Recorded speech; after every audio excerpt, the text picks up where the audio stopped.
समय की जो मांग है, आप ये प्रश्न होंगे, समस्याएं दिखाई गई होंगी, ये मेरा मानना है। तो मैं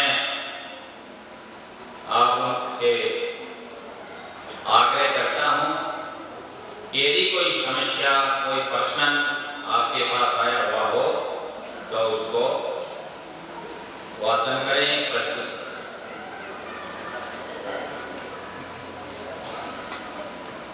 सतनाम सत्संग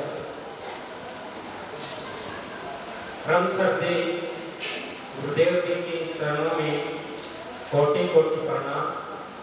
शंका समाधान के लिए इस प्रकार निवेदन है। परा और अपरा प्रकृति के ऊपर प्रकाश कर।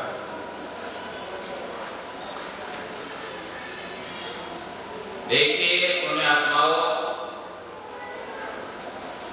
परा और अपरा विद्याएं भी होती है। एक परा विद्या होती है, एक अपरा विद्या।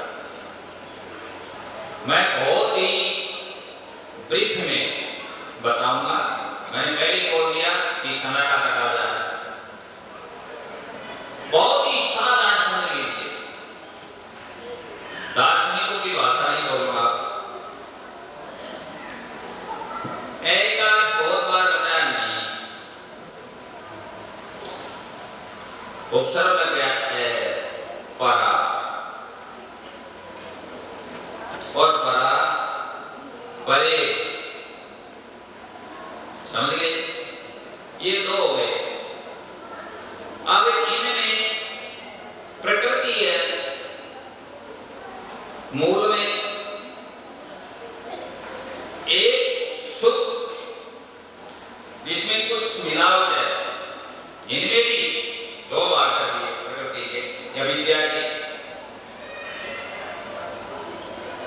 उच्च कोटि और निम्न कोटि। ये मान लिया, एक यहाँ की विद्या, एक वहां की विद्या, एक यहाँ की माया, एक वहां की माया। एक वो माया जो वजन है, सत्संग है, श्रवण, ये भी है तो माया।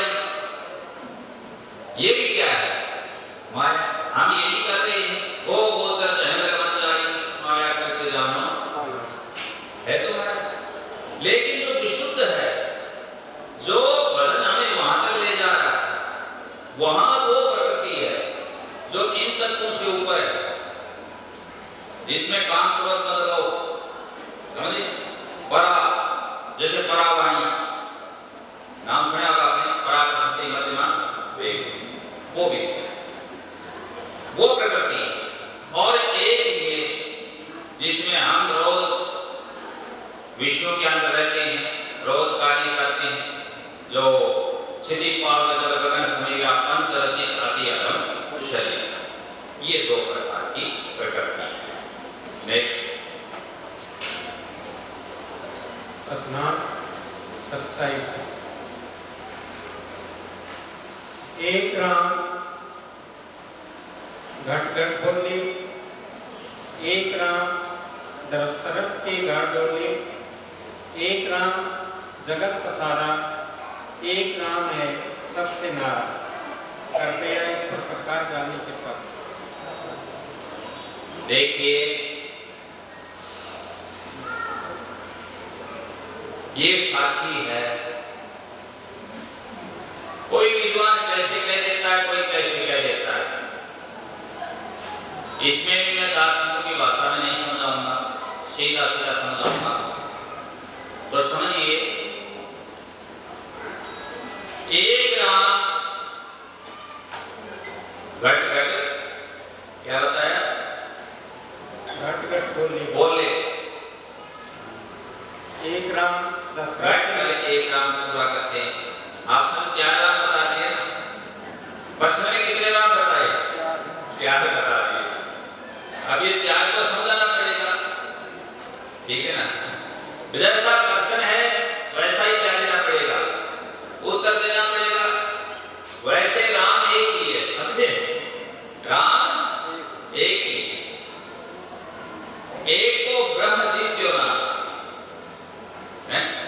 परम जगत मिथ्या। एक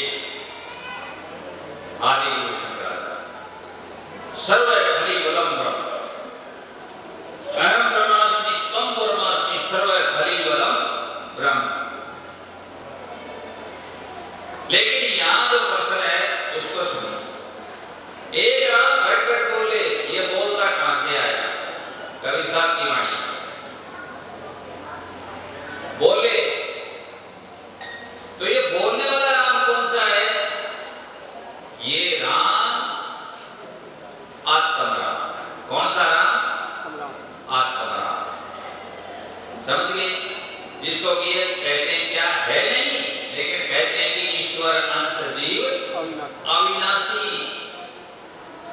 ममेवांश ईश्वर अंश, मेरा अंश कह रहे हैं ना। ईश्वर अंश ये राम हो गया ना। ये हमारे अंदर जो बोल रहा है ये एक राम आत्मराम। दूसरा एक दूसरा बोलो। एक तो क्लियर कर दिया आत्मराम। एक दशरथ के घर डोले। एक दशरथ के घर डोले। एक राम जो राजा दशरथ के घर पर डोल रहा था, खेल रहा था। बादल पे जनिया आया कहीं? चलिए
तो ये राम दशरथ का बेटा।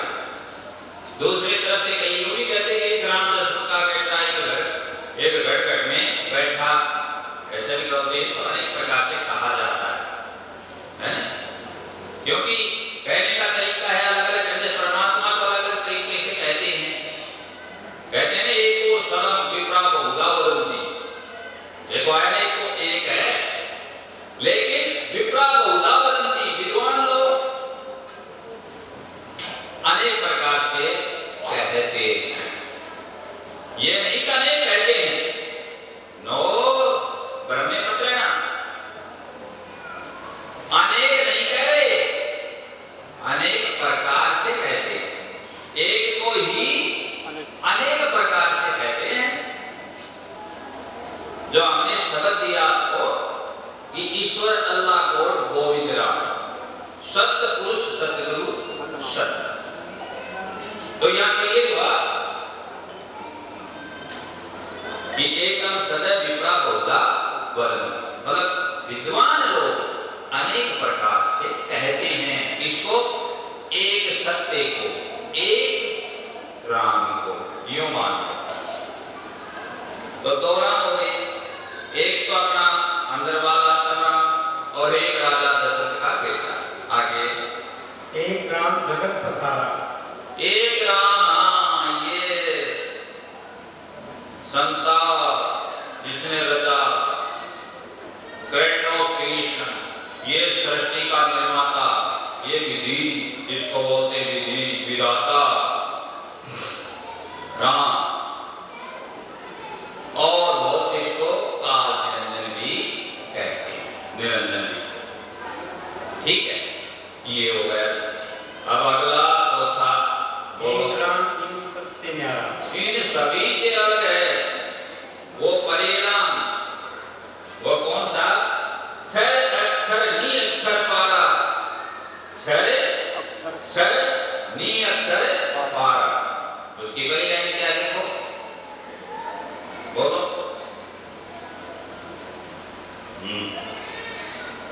वैज्ञानिक को पिछली को बोल रहे